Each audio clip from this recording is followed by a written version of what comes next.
Hi, Jen. Okay, so we are thrilled to have a very special guest with us today on Jobs Day. A remarkable Jobs Day it is. Dr. Cecilia Rouse, Chair of the Council of Economic Advisors. Because we're running a bit late, she has a very small window, but has agreed to take a few questions and also to come back. And then we will have a briefing as long as we can. And for those of you in the pool, we will keep you updated as well. So with that, I'll turn it over. Good afternoon. So I really appreciate this opportunity to talk about today's job report, as this is a bright spot and a sign of our strong labor market recovery over the past year. The February jobs report is extremely solid. The economy added 678,000 jobs in February, well above market expectations. Revisions to the prior 2 months added over 90,000 more jobs than originally reported, with an average monthly gain of 582,000 over the past 3 months. Other data demonstrate our strong economic rebound. The unemployment rate ticked down to 3.8%, and the labor force participation rate ticked up, reaching a new pandemic high. Since President Biden took office, the economy created 7.4 million jobs. This includes the greatest single year of job growth in American history and the fastest economic growth in almost 40 years. This month's report reflects broad-based growth. For example, the unemployment rate for workers with less than a high school degree is the lowest on record. And employment in all major industries either grew or held steady. Last year, the economy created more manufacturing and trucking jobs than any year since 1994. While the care industry is still behind the overall labor market in terms of its recovery, we saw meaningful increases in nursing and residential care, child care, and state and local government, which is often schools. Notably, this month also saw the largest over-the-month increase in employment in home health care on record. These are important components in helping those with care responsibilities get back to work. We look at the prime age labor force because it is less affected by long-run changes in educational attainment or by the natural slowdown as people age and retire. This month, the employment rate for workers aged 25 to 54 rose, part of a relatively consistent rise. Overall, the recovery from the pandemic recession has been faster than any of the past recessions. For instance, in 2021, job growth averaged 562,000 jobs per month, nearly 3 times faster than from 2011 to 2019, the years following the Great Recession. The share of the labor force experiencing long-term unemployment or involuntary part-time work has fallen dramatically in the pandemic recovery, in part due to the investments of the American Rescue Plan. Both of these measures are often sources of scarring after an economic downturn, which describes conditions where workers suffer economic impacts for substantial time after the recession ends. For instance, after the Great Recession, the long-term unemployment rate reached 4.4%, but did not fall to 1% until 2017, about 7 years later than it reached its peak. From January to February of this year, the long-term unemployment rate held steady, but overall has dropped during the pandemic recovery from a high of 2.6%. We also know that one way scarring can affect workers is through increasing share of workers who cannot get all the hours that they want because they cannot find a full-time job or because business conditions are weak. But similar to the long-term unemployment rate, this measure has seen rapid recovery. The percent of the labor force that is working part-time for economic reasons ticked up in February to 2.5%, but remains below its level in February 2020. Monthly employment and unemployment data can be volatile, and payroll estimates can be subject to substantial revisions. Therefore, it's important to focus on trends rather than data in a single month, which is what the administration stresses every month. Thank you, and I'm happy to take questions. Chair, you've seen a fairly substantial slide in the stock market this year. We've seen rising oil prices. Those are obviously pressures on the economy. Do you think that if those trends continue, that they will reverse the gains that you've seen? So I think it's important to separate the stock market from the real economy. And the growth that we've seen in the real economy has been the fastest in almost 40 years. We've seen job growth that is historically fast. Obviously we are monitoring the financial sector. The actions of the Federal Reserve play a key role there, and obviously the tensions and the invasion of Russia of Ukraine is having an impact there. So we are monitoring, we are impacting, but quite honestly, we go into 2022 from a position of economic strength. The bones of this economy are strong and has the resilience to weather what is ahead of us in this year ahead. Understanding that, excuse me, the data is fluid and volatile right now, but given the strength that the U.S. economy has, how long can it withstand the spikes we've seen in commodities, just the general environment, before the threat of tipping into a recession becomes real at this point? So, look, the economy is very strong. What we saw in February was that we added almost 700,000 jobs over the month as the cases of Omicron were coming down, but did not get down to zero. So what we saw was the resilience in this economy, that we were able to continue the recovery as we're also learning to live alongside of this pandemic and safely get back to our normal lives. So we are optimistic if we continue. The president has we have the tools. The president has asked for Congress to have additional tools, which we know are going to be so important as the pandemic is not over, but we know we have the therapeutics, we have the resources to develop vaccines quickly, we've got masking, we have the tools to navigate the pandemic as we go forward.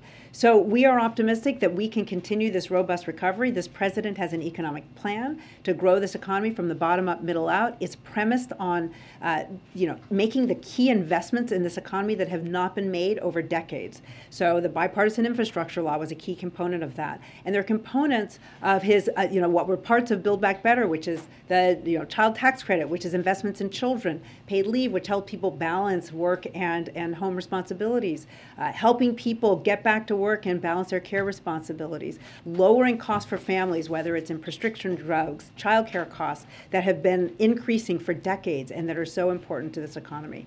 So this president is focused on that kind of economic investments, which are premised on increasing our economic capacity, which is the kind of sustainable economic growth that we're looking to see.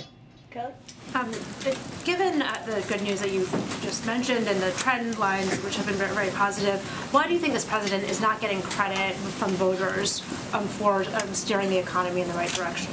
Well, I think that's a really complicated question. We know that the American Rescue Plan was really an insurance policy for this economy.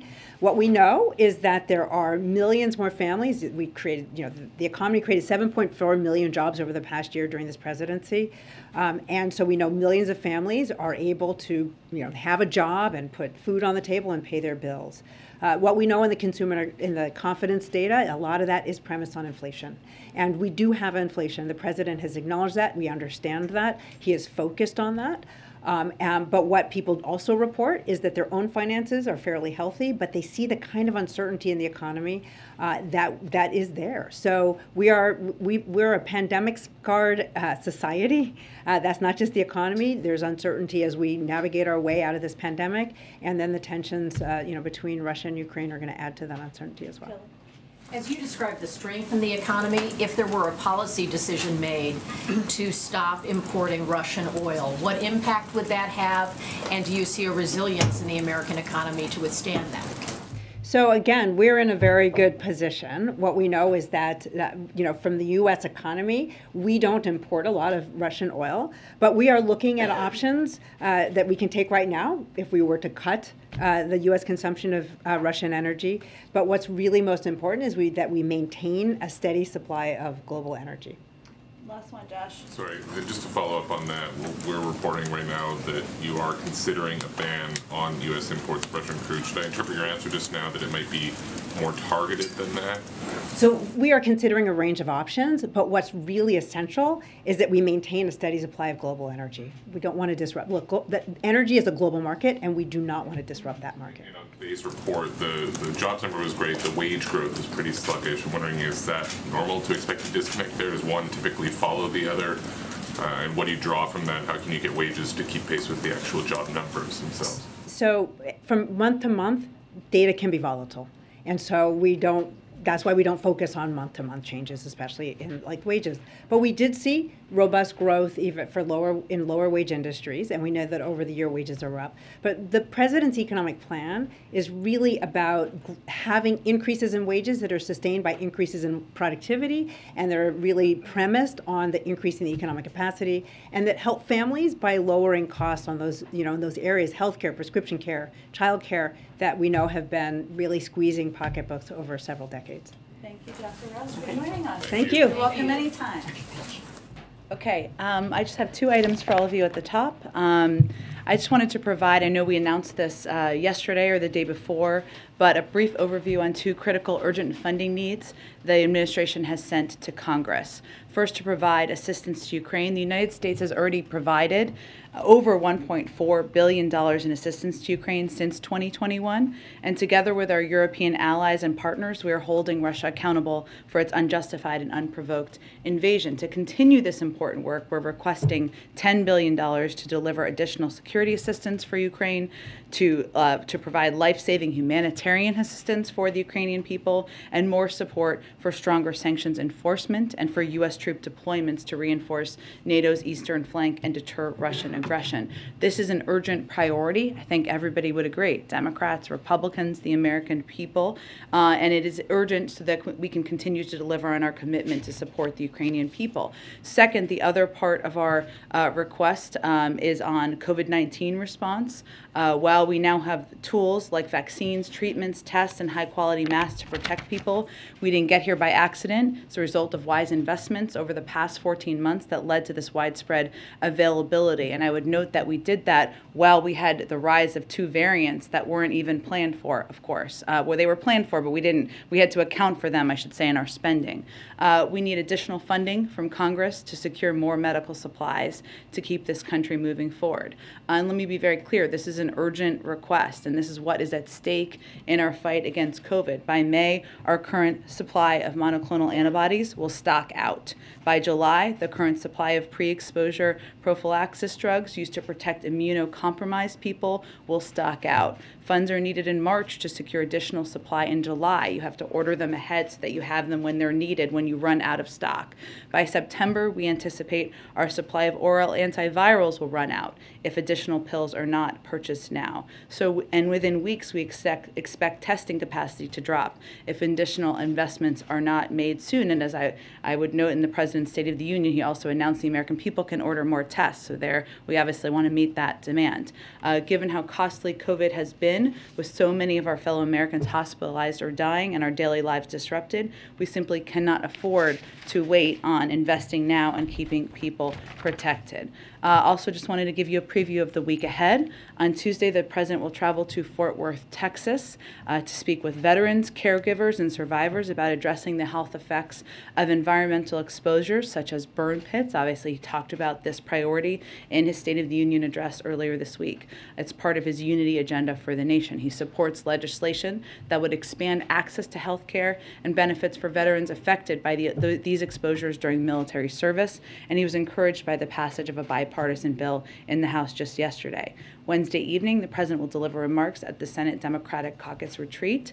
On Thursday, sorry, I'm going to sneeze at some point. On Thursday, just wanted to not scare anyone, the President will welcome the President of Colombia to the White House to celebrate 200 years of positive diplomatic relations and consult on a range of regional and global issues of mutual interest. During their bilat, the leaders plan to reaffirm the bilateral relationship and discuss COVID-19 response, future pandemic preparedness, economic recovery, and regional responses to migration. That evening, he will deliver remarks to the Democratic National Committee members at their winter meeting, and on Friday, he will travel to Philadelphia, where he will deliver remarks at the House Democratic Caucus retreat. I would note that Friday is also when we will be marking the anniversary of the American Rescue Plan. I'm sure you will all be celebrating with us, voluntarily or not. So we look forward to that. With that, Colleen, why don't you kick us off? Thanks, Jen. So President Biden has promised that there's going to be no American boots on the ground, and he's also acknowledging that the war in Ukraine is going to impact pocketbooks. We see, especially with what happened last night with the nuclear facility in Ukraine, no sign of Putin stopping, and in fact, he's telling Macron that he's in this till the end. So I wonder what makes the administration confident that Americans are willing to, pay for the price of Ukrainian liberty, especially if this is going to drag on for long. And then I have a separate question.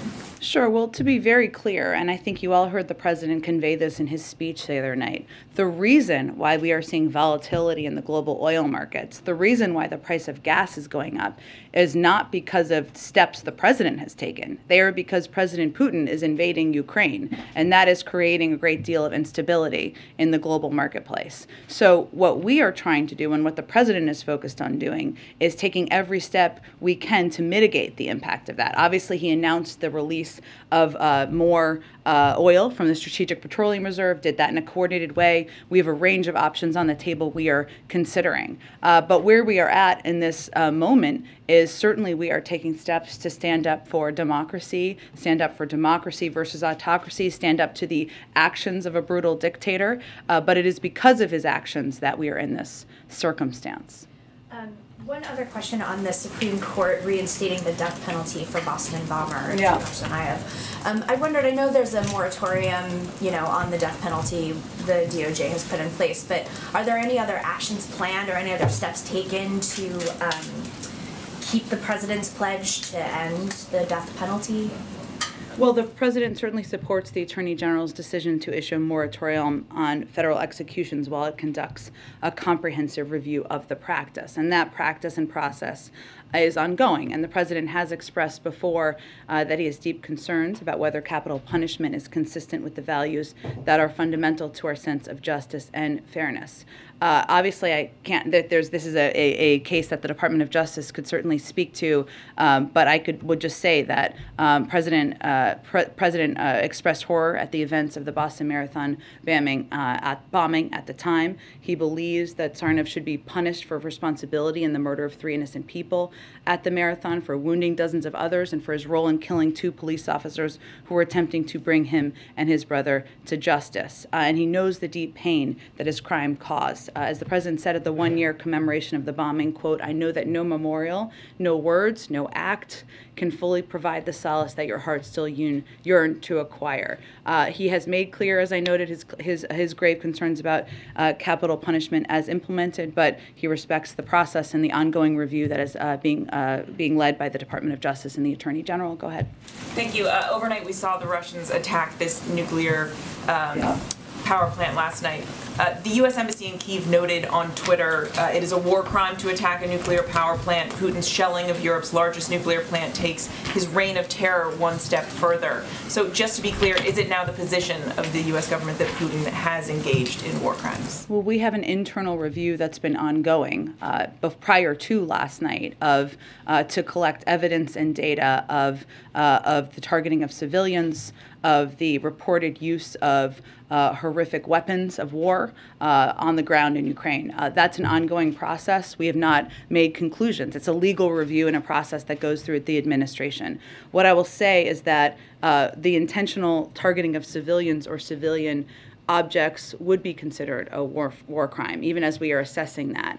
Regardless of the legality, this action was the height of irresponsibility. The Kremlin must cease operations around nuclear infrastructure, and we have, of course, remaining concerns. I would note that just on in the developments that have happened overnight as it relates to the nuclear power plant, I mean, obviously the Russian government's actions were extremely reckless and dangerous. They could have posed a profound threat to the safety of civilians in the region and beyond. We do applaud the ability of the Ukrainian operators to keep all 6 reactors in safe conditions while under attack, and to report as they were able to the nuclear regulator, which certainly was helpful. As you know, last night the president not only spoke with President Zelensky, he also spoke last night to the head of the National Nuclear Security Administration for an update on the situation at the plant.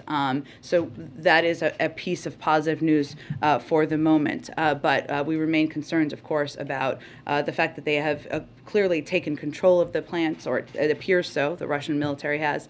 The best step for nuclear safety would be for Russia to immediately withdraw its forces around the facility. And on the Hill, we've now seen this really sort of broad range of bipartisan support behind this legislation to ban Russian oil imports. The Speaker has said she's all for banning Russian oil. I guess first, just what is your stance on the Senate bill, and is this something that the President would sign? Well, I think as we talked about a little bit yesterday, how the president has been approaching any of the steps we've taken as it relates to Russia and the actions of Russia and holding President Putin accountable is to take every step to the maximum impact that will impact President Putin, the Russian economy. I mean, the stock market has been closed now for the longest time in history. Russia is in a full-blown financial crisis. According to JP Morgan analysts, there will be a collapse in the Russian GDP. So clearly those actions are working.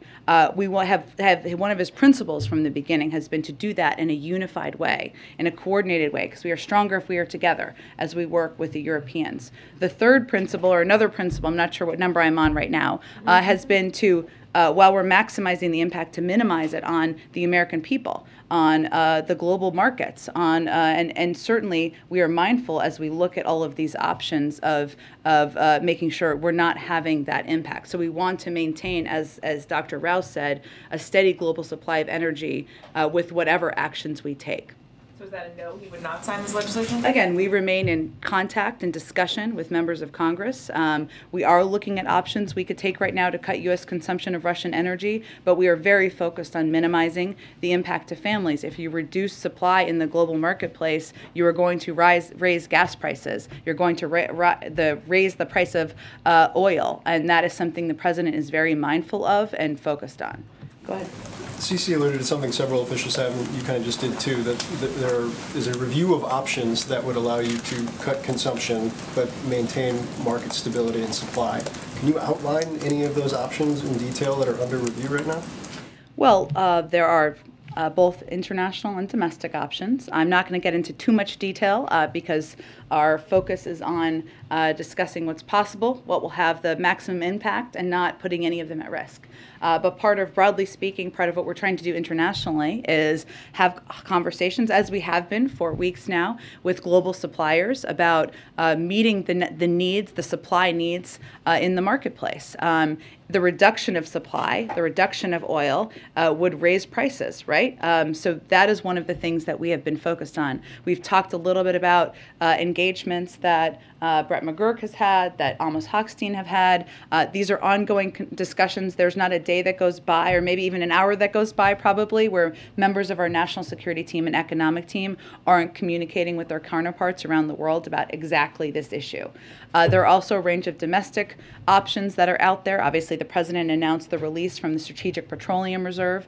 That is something where the process is just getting going right now. It takes a little bit to get that going. And then, he'll consider and continue to discuss with his team other steps that we could take domestically. Does the potential for an Iran deal factor into supply considerations at this point?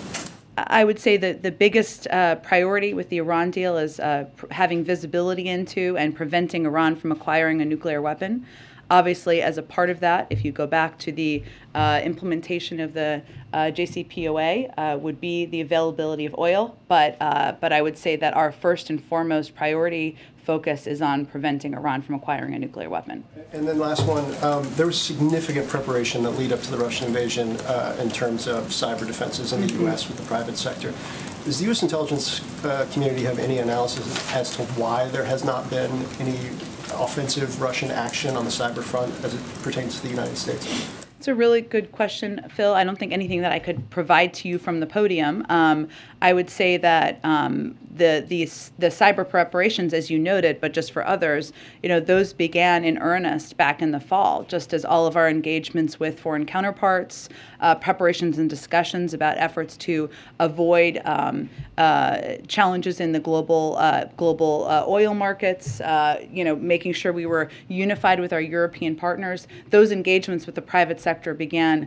They continued back in the fall, but as it relates to this potential threat, they escalated, they increased back in the fall. But in terms of why not yet, I can't speak to that, but we are certainly prepared if that does happen.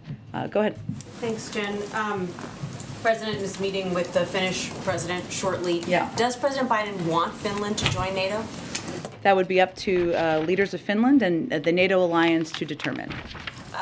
Senator Lindsey Graham said last night that someone ought to assassinate President Putin. Does the White House have any take on that statement? Is it helpful at this point? That is not the position of the United States government, and certainly not a statement you'd hear come from the mouth of anybody working in this administration.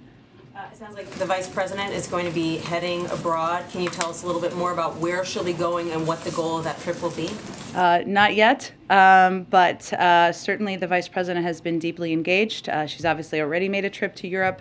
I expect there'll be more soon, but I don't have anything to report out to you at this particular moment. And then finally, yesterday you said the U.S. doesn't have a strategic interest in reducing the global supply of energy, but now it sounds like the White House actually is considering cutting off Russian oil imports. What changed? Is it just this drumbeat coming from both sides of the aisle on Capitol Hill that's getting really, really loud? I wouldn't say our position has changed in any way since yesterday.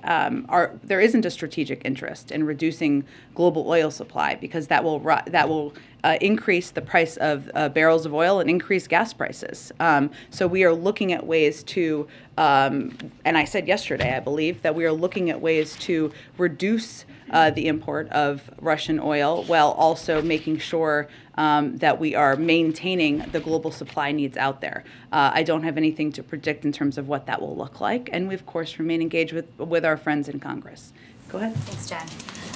There have been some calls to establish safe passage corridors for humanitarian aid purposes.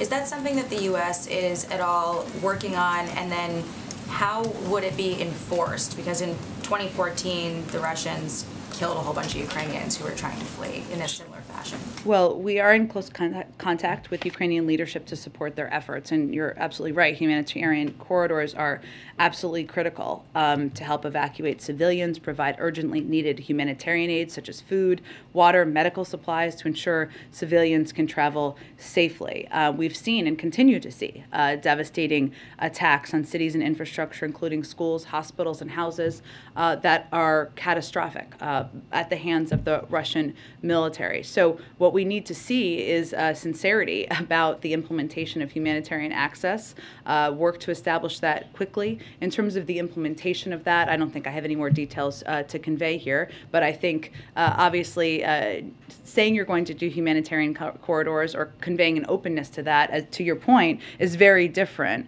from allowing food,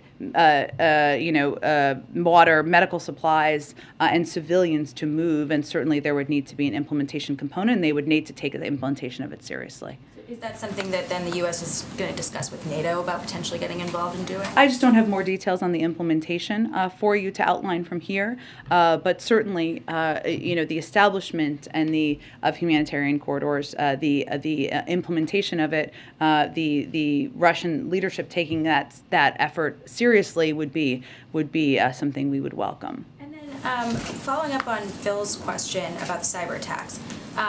Obviously, it didn't happen leading up to the invasion, but do we have, as the U.S., a capability of knowing whether or not they tried to do something like that? We have a range of capabilities. I'm not going to get into them from here. Okay.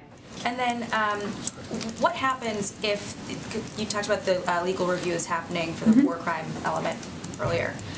What happens next if the review finds that Putin did commit war crimes? Then what happens? Well, there's a range of means. I would say first, we have our own internal review going on, and if we as we continue that, we will provide any information to both the International Criminal Court, the UN, other entities that are investigating from an international standpoint.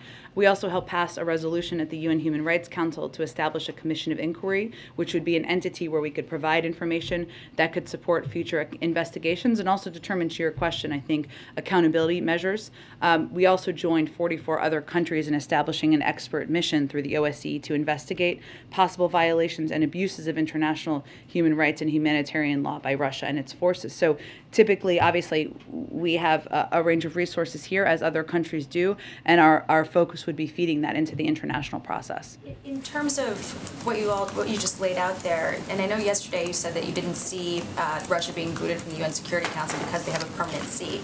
How do you reconcile potential that you have a member of the Security Council that's flagrantly undermining the charter? Is there anything that can be done, especially if he is found to be committing war crimes? Well, I think that's part of the accountability question, right, Jackie? And obviously determination about the future role of any country in an organization would be up to the member countries of that organization. We are one. We are not the only one, but certainly accountability would be a part of that process. Because it would be a concern for the U.S. or for the UN, for their, sort of, for everything they stand for to have. I think the UN has been, and the vast majority of countries in the UN have been incredibly aligned and outspoken about the horrific and barbaric actions that they have seen by the Russian military and at the direction of President Putin on the ground. One last one. Zelensky said yesterday that he felt like the whole world was too late. What's the president's response to that? I would say that, President Zelensky has been standing up courageously and bravely in a moment where his country, his own security, his own concerns about his security are understandably under threat. The United States has been working for months to build a global coalition that will hold President Putin accountable. We have been providing a historic amount of security assistance, military assistance, humanitarian assistance, economic assistance to President Zelensky and the Ukrainian leaders, and we will certainly continue to stand by his side. Go ahead, Kelly. Can you give us any sense of a timeline or a triggering event that would result in this policy change regarding Russian oil and any decisions that may be forthcoming? Is that imminent, or is there something that, is there an outside event that you're waiting for? I wouldn't say, Kelly, it's an outside event. I think our continuing concern continues to be, everybody wants to hold President Putin and the Russian leadership accountable. Everybody supports the efforts that President Biden has been leading around the world to put in place crippling financial sanctions, and they have had an enormous impact.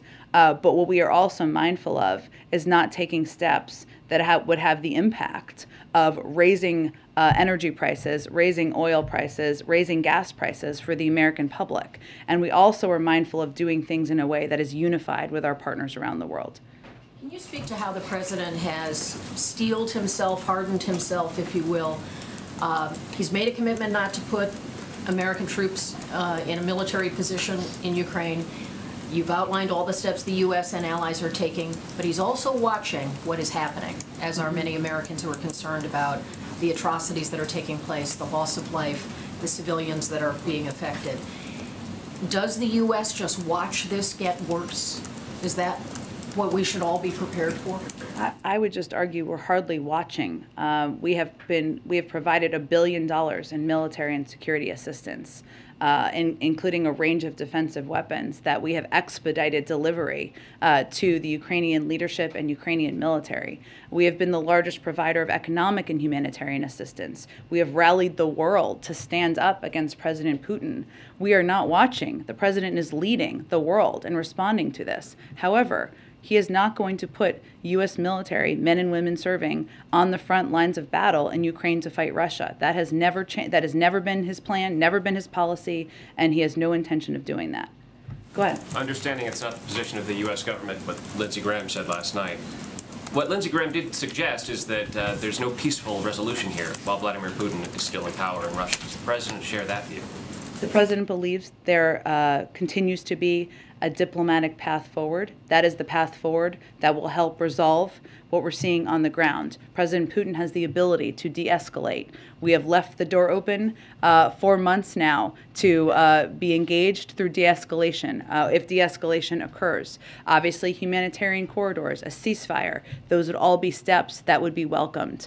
But no, we are not advocating for killing the leader of a foreign country or regime change. That is not the policy of the United States. Quick question on the Iran talks. There was a British diplomat that tweeted this morning that the talks are close.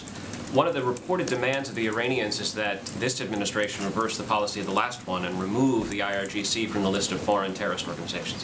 What's the U.S. position on that? Look, we are close. We are making progress, but there's still more work to be done, and I'm just not going to negotiate from here. Go ahead. Jen, the NATO Secretary General gave a really pessimistic assessment of the conflict. He said the days to come are likely to be worse with more death, more suffering, more destruction. Is that an assessment that the White House shares at this point? And is there concern that the tide may be turning here in the favor of Russia? Well, I don't know that the tide has ever turned against them in the sense that we've seen the Ukrainian military and Ukrainian leadership act incredibly courageously, bravely, stand up and hold off, I think to the surprise of the world, the Russian military longer than many would have assessed possible. But the ambitions of President Putin have never changed, right? The efforts of the Russian military to charge towards Kyiv have never changed. So we are continuing, and our assessment has not changed on what their intentions are. And just Zelensky said, he reiterated his interest in talking to Putin. He said he needs to talk to Putin, the world needs to talk to Putin, there is no other way to stop the war. What conditions does the president need in order to have a conversation with Putin? And does he see any kind of engagement with Putin directly as constructive at this point? For President Putin, I mean for President Biden or for President Zelensky? Biden. Look, President Biden has no intention at this moment of engaging directly with President Putin. He is in the middle of an escalatory war in a sovereign foreign country. This is not the moment for the President of the United States to engage directly with President Putin.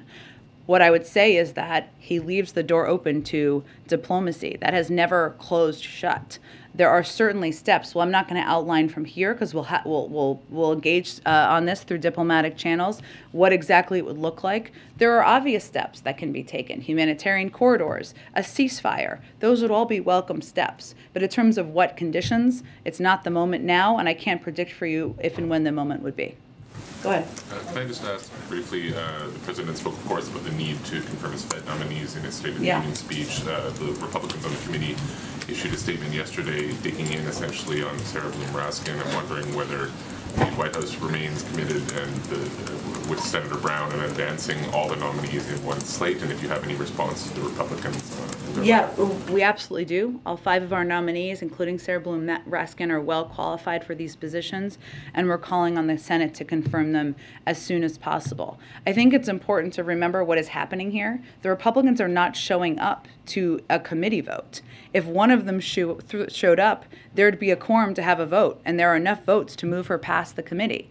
That's what's happening. They're not doing their job here, which is just to show up. They don't have to vote for her. They just have to be in the room, which is essentially what people have elected them to do. So we stand by all of our nominees. We're continuing to engage with Senator Brown on moving them forward. And certainly we believe at this moment, when inflation is on the minds of Americans, when rising costs is on the minds of Americans, one thing that the Senate could do is confirm these nominees. Go ahead. Russia has cut off access to Facebook inside of Russia. How does that affect U.S. efforts? Does the White House have concerns about that source of information to Russian citizens being cut off? You know, this is part of their effort, as you know, I mean, to cut off a range of information from their public. They had talked about this a little bit yesterday, but there are concerning steps they have taken to crack down on any form of information being shared with our public. Certainly Facebook is a part of that. They've also threatened fines for journalists reporting on the ground. They've threatened, they've conveyed that there are only certain words their own Russian media can use at the risk of being fined or even jailed.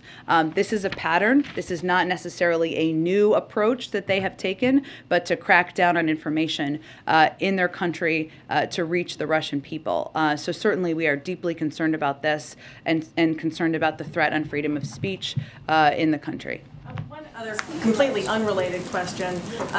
Loved ones who have lost people to COVID, some of them are advocating for a COVID Memorial Day or a physical memorial. Yeah. Does the White House have any view on that? Would you support something like that? I think there's no question the president feels it's important to remember, to memorialize, to take a moment to think of all of the people who have lost, whose lives have been lost, and all of the loved ones who have lost loved ones. He talked about this in the State of the Union, right? In terms of a memorial, I would say there's an openness, but right now we're still battling the virus and still battling the pandemic and working to get funding from Congress to make sure we can continue to do that and moving towards hopefully getting vaccines approved for kids under 5. So there's more steps we're taking, and right now I just don't have any prediction of what that may look like. But certainly memorializing lives lost is something we are open to. Go ahead. Thanks so much, Jen. 2 questions for you. First of all, just on the idea of a ban on purchasing Russian oil, the Wall Street Journal had a pretty good story earlier this week, noting that the price of Russian oil has declined as the price of other oil has increased. And I wonder how much of this idea might already be sort of baked in, how much of the pricing might already be baked in, whether that is something that you're thinking of, the White House is thinking about as it's deciding whether or not to do this ban.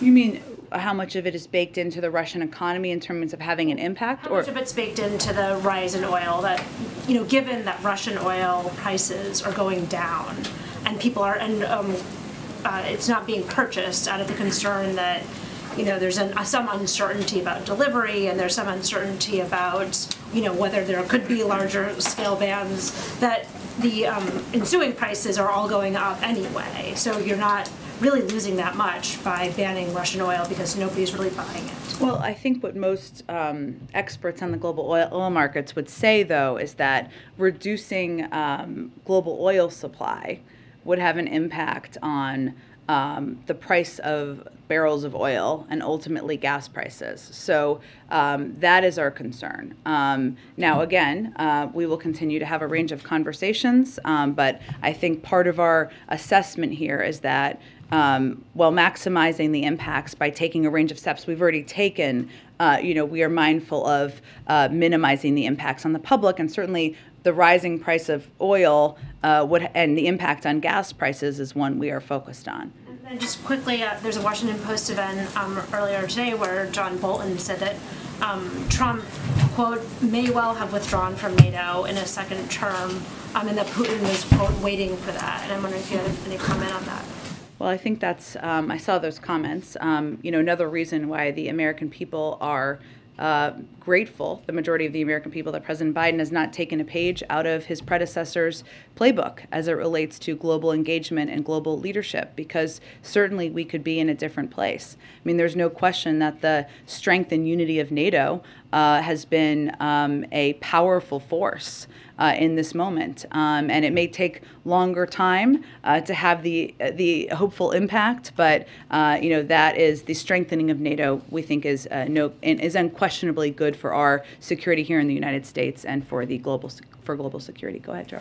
Jen, you said earlier in the briefing that you'd be providing information to the International Criminal Court about any war crimes being committed by Vladimir Putin. It's long been the position of this administration that the ICC should not get involved in countries where they don't have jurisdiction. You've made that argument about the U.S. You've made that argument about Israel. Do you have a different position when it comes to Russia, and if so, why? I think my point is that we would provide any information through our own process that became available to all of the international entities that are looking into and exploring this exact question. So there's no change in your overall view that they shouldn't Well, take we're not action? a member of the ICC, right? Neither is Russia.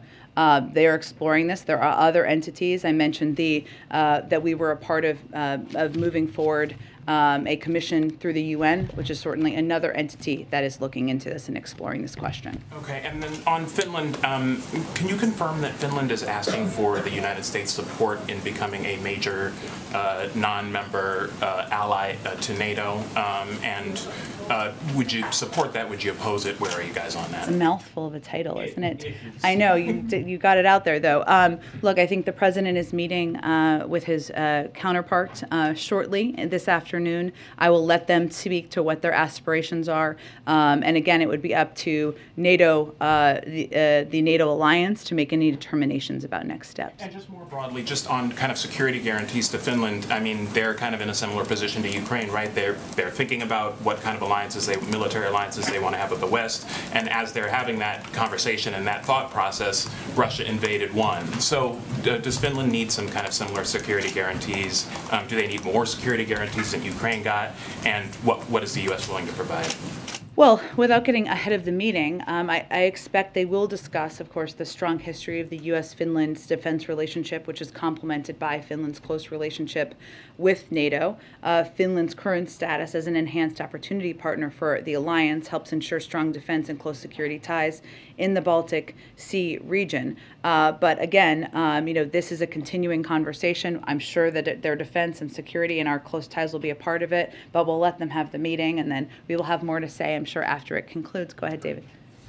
Just following on the Finland thing briefly before I answer my question, I think the phrase is a major non-NATO ally, and that is something the U.S. can designate by itself without having to go to NATO. As you suggested, Pakistan, for example, is a major non-NATO ally. Is that something that we are considering in Finland's case? I think we're going to let the meeting take place, and then we will have more to say after the meeting concludes. Okay. On your answer before on Iran, has the president reviewed the current draft agreement? I understand there are some issues, including some with the IAEA, that are going to get addressed tomorrow when the chief of the IAEA is in Tehran. But has he reviewed and approved the agreement as it now stands? He has been regularly briefed on the status of the negotiations, but I'm not going to get into more specifics beyond that. His belief that any of this has to go to Congress, you've gotten that letter from 30-odd members of Congress. We are aware of the letter. I don't have anything to convey on that either. Let's see where this lands. Obviously, there's more work to be done, pivotal pieces at the very end, so I don't have anything to convey officially on that at this point. And the very last is just a follow-up on Phil's question. So on the question of why it is that we have not seen more cyber activity by the Russians at this point, do you believe that it has to do more with the defenses, as you described, in other words, passive deterrence that wouldn't be able to affect us, or do you think it has to do with something that was happening inside Russia, decisions that they made about when to go use these weapons? It's not a place I can get into from here, David. I would say, though, we continue to be prepared. We continue to be prepared for retaliatory action, whether it is cyber or other means, and it's something we've been preparing for several months. Go ahead. Thanks, Jen. A couple of questions. President Zelensky said yesterday that if the West is unwilling to put in place a no-fly zone, it should at least provide Ukraine with warplanes so it can defend itself. Is that something that the U.S. is considering? We have provided a range of security and military assistance, including defensive assistance. We've recently provided helicopters that I think my defense colleagues confirmed earlier today or yesterday, but I don't have anything in addition to predict on that front. Okay. And on a different topic, Ron Klain was on a podcast yesterday, and he suggested that the president was considering further extending the student loan moratorium, which expires in May. What can you tell us about that? When can we expect a decision, and is he looking at another 90-day extension? Or? Certainly understand your question. That is obviously something we will continue to assess and review as we get closer to May. Typically, there's a period of time where you need to make a decision, or you at least need to convey to the lenders what they should prepare for, but I don't have anything to predict at this point in time. Go ahead, Karen. Thanks, Jen. Since the mask rules here have changed, it's like hearing your voice on the answering machine. Go ahead.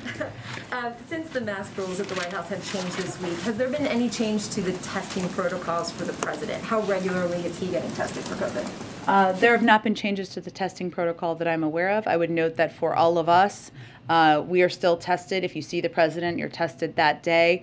If you're not going to see the president, everybody is on a different version of a testing protocol.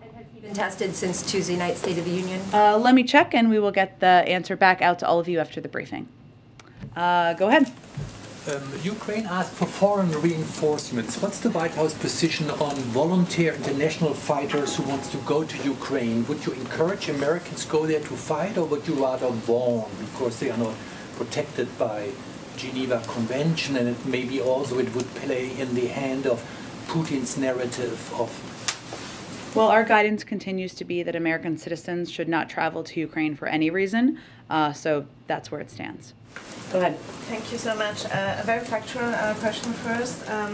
Could you maybe give us the exact number of how many Russian people and entities have been sanctioned by the United States, and how it compares to the European Union, where altogether 680 people and 53 entities have been subjected to. I'm sure we can get you that. I don't have it at my fingertips, but let us get that to you after the briefing. Another one on oil imports again. Sorry about that.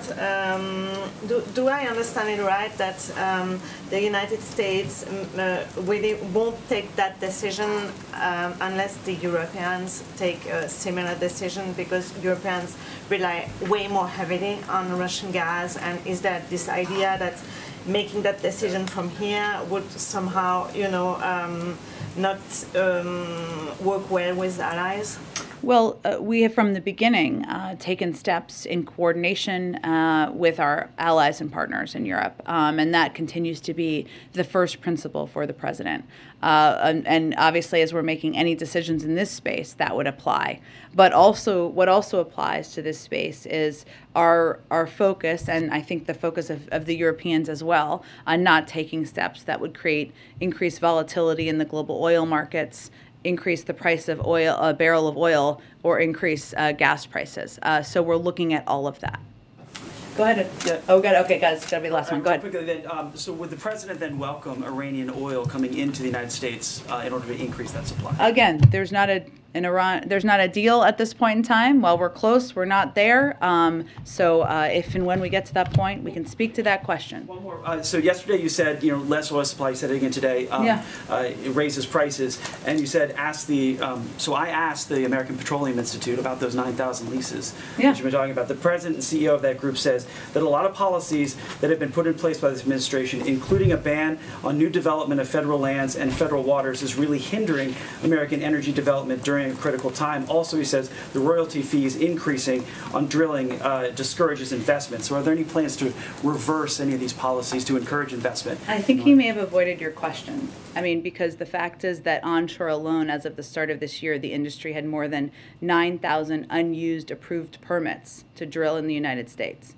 I didn't hear him speak to that in particular. And of the more than 37 million acres under lease offshore and onshore to the oil and gas industry, nearly 60% are currently non-producing. Now, obviously, our view on drilling over the long term is different, I would suspect, than the person you spoke to, which is that what overall we need to do here is reduce our dependence on oil. Europeans are doing that, we're doing that, and I think what we're all going through now in this discussion of banning oil imports and the volatility in the global markets, oil markets, is a reminder of that. So, but there's no shortage of drilling leases that can be used domestically to enhance production in this moment. The oil and gas industry is literally sitting on stockpiled leases and permits.